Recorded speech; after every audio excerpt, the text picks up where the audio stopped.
In the heart of Singapore, the majestic Smart Seniors Applied Learning Center, or MSSALC, stood, a futuristic haven for seniors.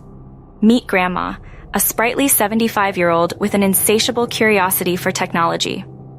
Grandma attended countless workshops, mastering everything from smartphone apps to digital photography. But one app intrigued her above all: TikTok. Rumors swirled that the government might ban it. Undeterred, Grandma secretly downloaded TikTok. One day, she stumbled upon the cryptic hashtag #MSSALQuest. Ancient scrolls, hidden doors, and magical symbols beckoned her to explore further.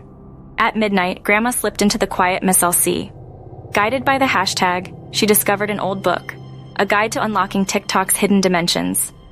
Each video held a piece of a cosmic puzzle. In a video, Grandma waltzed with stars on a celestial dance floor.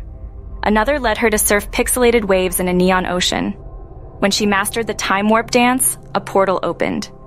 As the ban loomed, Grandma faced her ultimate task: create a TikTok video to save the app. She poured her heart into every frame, and the hashtag #SaveTikTokSG trended worldwide. On a moonlit night, Grandma hosted a TikTok gala at MSSALC. TikTok was officially declared a national treasure.